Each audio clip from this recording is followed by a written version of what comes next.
Question time. The boys respond. Hey, just quickly, this is Jules' first time officially mic'd up and earphoned up on the show. Welcome, Jules. Please proceed. Hello, everybody. Alrighty. First question comes from the Johnny Jagger. I'm new to BJJ at 36 years old, and I've had issues with my trap and neck muscles locking up to the point of not being able to look over my shoulders for 2 to 3 days after. Is this a weak muscle issue or a flexibility issue? I really want to take care of my back, but I'm not sure where to start. Wow. Good question, Johnny Jagger. Okay, well, depending on the situation, obviously it's very general advice, so none of this is medical advice, but just putting it out there. Johnny, possibly something you want to consider if your traps and your neck are getting kind of too tight and locked up, look to open up through chest and through your thoracic spine. Often this can occur because your head is too far forward. Obviously, your neck may need some strengthening work, but I'm going to say one of the best places you can start to take the pressure off your neck and off your traps is to stretch your chest, open up through your thoracic spine, and actually get your head back. Typical thing in jiu-jitsu is to be hunched and forward. Once you've been able to kind of restore balance, then I would say the next step is looking at strengthening. Thoughts? I would add into that strengthening the muscles of the back, but focusing. So think of all your pulling work, rows, that kind of thing, but really making sure to keep the shoulder blades down.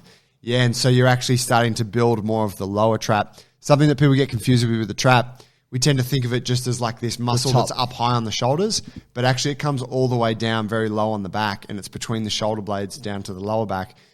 Most of us neglect the lower portion, and we build the upper portion a lot. So perfect coupling would be some really sort of considered scaps depressed pulling work coupled with pec stretching and thoracic opening, and should fix it. Away you go. Yep.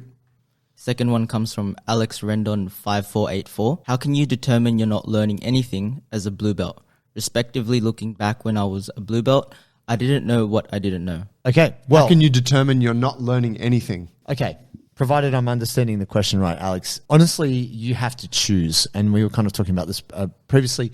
You got to pick something, and that is your project. That would be the thing. You can't just leave it in the hands of your instructor. Once you're at blue belt, it's not survival anymore. It's like, okay, what am I working on? You have to take some initiative and ownership and agency in your jiu-jitsu.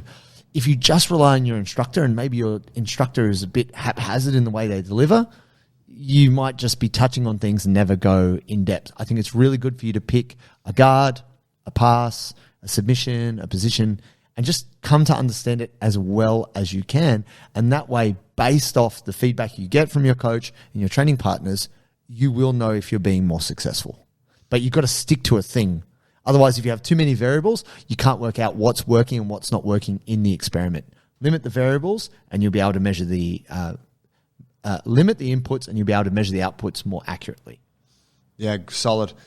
There might also be, like, I'm thinking something that might be happening there is that your expectation of your jiu-jitsu changes at blue belt. Think about when you're a white belt, you're oblivious to everything except for when you beat someone. Yeah. Like, you might get swept by someone like 15 times and tap on fight, but then you tap them in the last like 30. You tap and you're like, I just fucking tapped a blue belt. Oh my God. Right. Like you just, cause you don't even really, a lot of the time you don't know what a sweep is. Like it's so new to you. Whereas you become a blue belt, you become more aware of things. You start to place a little bit more expectation on yourself.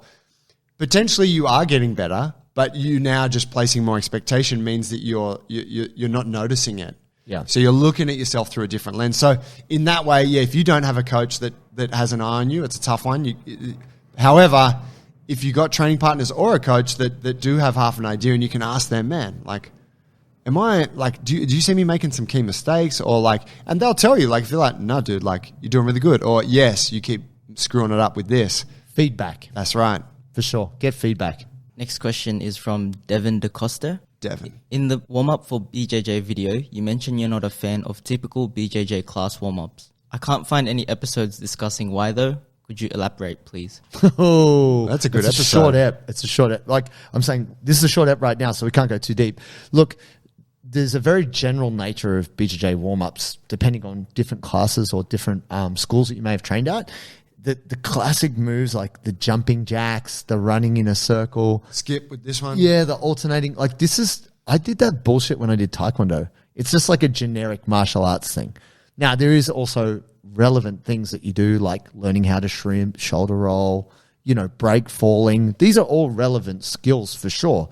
But once you've learnt the skill, it may not actually be relevant to what you're doing in that class.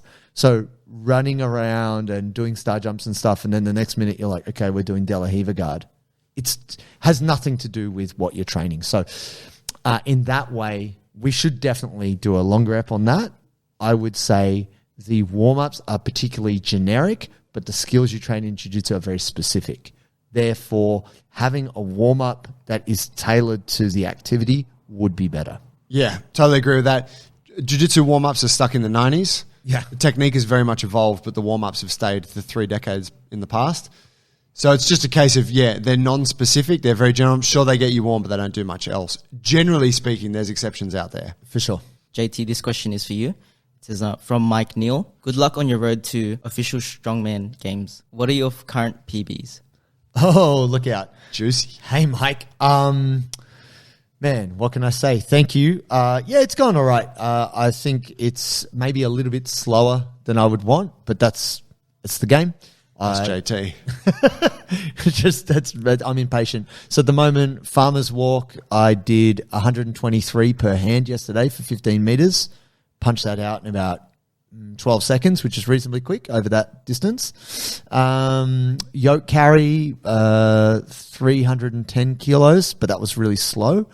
Max Stone at the moment is 140 kilos to 1.3. Deadlift is about 220 for 4 reps, but that's with no straps. Might be different. Single arm dumbbell, 60 kilos, no bent knees, and log press. No bent knees. What you'll see a lot in strongman is they do like you can't jerk it's it. kind of a jerk. Right. They're like, oh, it's a press. It's not a fucking press. So it's a push press. It's a push press. It's a Right. jerk or a push press, but Yeah, right. they're hefting big weight. Right now, there's a guy, the Australian champ, does 75 kilos for 7 reps. It's crazy. And log right now is 110 kilos for a bit of a push press. Nice, bro. But anyway, we'll see how it goes. I'll keep you in the loop, but I am 100% natty. Oh yeah.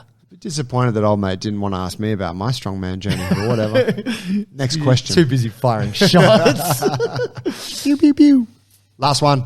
This one's from Archie Slap. It's a question you already replied to, Joey. She asked, should I be looking for a gym with smaller people / more women to roll with? You replied, that's entirely up to you. Yes. Thanks for the question. Ashish Slap is very, communicates with us a lot through the gram.